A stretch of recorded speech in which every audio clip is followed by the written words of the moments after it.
आज का पहला प्रश्न है, चंद्रमा का पलायन वेग क्या है। देखिए, आपसे प्रश्न पूछा जाता है पृथ्वी का पलायन वेग, सूर्य का पलायन वेग, चंद्रमा का पलायन वेग। पलायन वेग मतलब क्या होता है कि उस वेलोसिटी को हम पलायन वेग कहते हैं या एस्केप वेलोसिटी कहते हैं, जिसको हिंदी में हम लोग पलायन वेग कहते हैं, एस्केप वेलोसिटी का।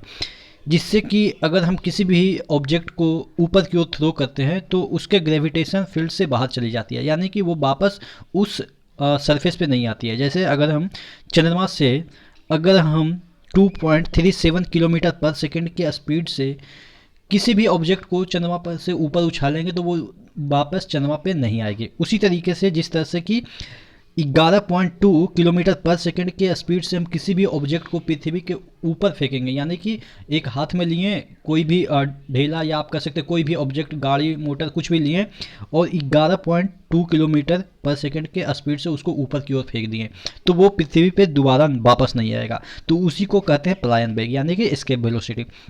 तो अगर बात करें पृथ्वी की तो वो होती है 11.2। अब मान के चले एक याद करने का फिगर 12 और उसका छठ होता ना कि कोई भी ऑब्जेक्ट का भाग चंद्रमा पे जाने के बाद 6 भाग हो जाता है, यानी कि जितना आपका मास होता है उसका 1/6 भाग हो जाता है।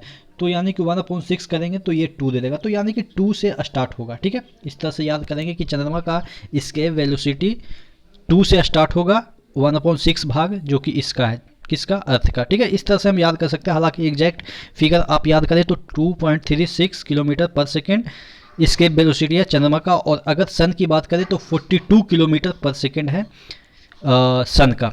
ठीक है, अगला क्वेश्चन की ओर बढ़ते हैं। अब तक के सबसे अधिक विकास दर वाली योजना कौन सी है। कौन से जो योजना है, यानी कि 5th ईयर प्लान जो आती थी, हालांकि अब तो बंद हो गई, अब नीति आयोग आ गई है, तो कौन से जो 5th ईयर प्लान था वो सबसे ज़्यादा विकास दर हासिल किया था, तो 10th था।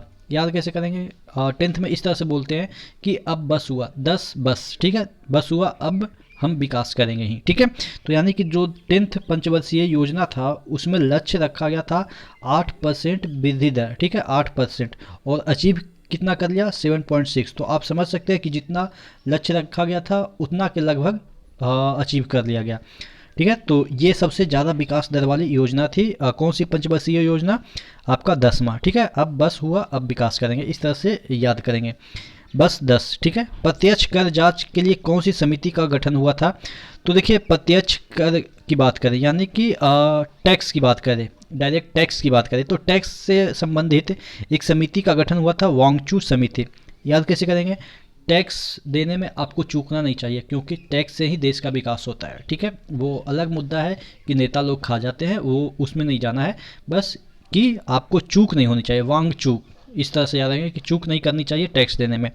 ठीक है, तो वांगचू समिति किससे संबंधित है, प्रत्यक्ष कर की जांच के लिए जो एक कमेटी गठित की गई थी उसका नाम था वांगचू कमेटी। भारत में मुद्रास्फीति का माप, यानी कि जो इन्फ्लेशन होती है, ठीक है, मुद्रास्फीति होती है, उसका मापन किसके आधार पर किया जाता है, थोक मूल्य सूचकांक के द्वारा किया जाता है। एक होता है खुदरा मूल्य सूचकांक, एक होता है थोक मूल्य सूचकांक। थोक मतलब आप समझ रहे हैं, होलसेल टाइप का। ठीक है, तो भारत में जो मुद्रास्फीति का जो गणना होती है वो होती है थोक मूल्य सूचकांक पे, ना कि खुदरा मूल्य सूचकांक पे। अगला क्वेश्चन की ओर बढ़ते हैं। भारत में जीवन बीमा जो निगम है किसकी देन है, तो ऑब्वियस ब्रिटेन वाले यहाँ पे रहे, तो ये लोग आप कह सकते हैं कि नए नए पॉलिसी लाते हैं। जैसे अभी जीवन बीमा का पॉलिसी होता है 3 साल जमा कीजिए, 4 साल जमा कीजिए, इस तरह का जीवन बीमा। तो वो लोग भारतीयों को सुरक्षा देते थे, कहते थे ना कि तुम मेरे लिए काम करो, तुम्हारे ऊपर कोई भी आक्रमण करेगा तो मैं तुम्हारी सुरक्षा करूँगा। तो जीवन बीमा क्या है, सुरक्षा ही तो है एक प्रकार का। तो ये जो भारत का जीवन बीमा है वो किसकी देन है, ब्रिटेन की देन है। ठीक है, अगला क्वेश्चन की ओर बढ़ते हैं। लघु उद्योग में सुधार से संबंधित जो समिति है, इनमें से कौन सी चारों में से ऑप्शन में से आपको छांटना है कि जो कि लघु उद्योग में सुधार से संबंधित है। तो जो लघु उद्योग में सुधार से संबंधित जो समिति है वो आबिद हुसैन समिति है। ठीक है, अगला क्वेश्चन की ओर बढ़ते हैं। ज्ञान प्रकाश समिति का संबंध किससे है, आपके ऑप्शन है चीनी घोटाला, बैंकिंग सुधार, बेरोजगारी या नन ऑफ दीज। तो देखिए, एक कहावत आपने सुनी होगी, गुरु गुड़ रह गया और चेला चीनी हो गया। और ये चेला कैसे चीनी हो गया, ज्ञान की प्राप्ति करके। ठीक है, तो ज्ञान प्रकाश समिति है वो चीनी से संबंधित है। उस मुहावरे से आप या उस कथन से आप समझ सकते हैं ये कैसे याद करना, ठीक है, कि गुरु गुड़ ही रह गया, चेला चीनी हो गया। चेला चीनी कैसे हो गया? ज्ञान की प्राप्ति से। तो इस तरह से याद करेंगे। पहली बार इंटरनेट पर राज्य की टेलीफोन डायरेक्टरी उपलब्ध कराने वाला राज्य, यानी कि इंटरनेट पे उस राज्य का पूरा टेलीफोन डायरेक्टरी के एसपी का नंबर क्या है, डीएसपी का नंबर क्या है, मुख्यमंत्री का नंबर क्या है, यानी कि पूरा जो एक राज्य का जितने भी ऑनरेबल होते हैं या जितने भी सरकारी चीज़ होती है उसका जो फ़ोन नंबर होता है वो इंटरनेट पे उपलब्ध किसने कराया था? सिक्किम। या इस तरह से भी याद कर सकते हैं, सिक्किम में ज़्यादा तो कोई उतना व्यवस्था मतलब कि है नहीं, उतना बड़ा राज्य तो है नहीं, तो वहाँ पे आसानी से वो सब चीज़ें कर सकते हैं कि इंटरनेट पे डाल सकते हैं, ठीक है। अब बिहार यूपी के बारे में हाँ अगर माना जाए कि इसको डालना है इंटरनेट पे, तो आप समझ सकते हैं कितना जिला है, कितना फिर मतलब बहुत सारे ऑफिस होते हैं ना, तो डालने में काफ़ी समय लग सकता है। तो इस तरह से याद रखेंगे छोटा ये राज्य है, तो इस वजह से वो है, ठीक है। लास्ट क्वेश्चन है राष्ट्रीय आय समिति का गठन। देखिए यहाँ पे आय है, इनकम की बात कर रहा है, फाइनेंस की बात नहीं कर रहा है, ठीक है, इनकम की बात कर रहा है। तो राष्ट्रीय आय समिति का गठन कब हुआ था और किसकी अध्यक्षता में हुआ था? तो ये 1949 में हुआ था। पीसी महाल नोविस एक अर्थशास्त्री थे, उनके अध्यक्षता में राष्ट्रीय आय समिति का गठन हुआ था।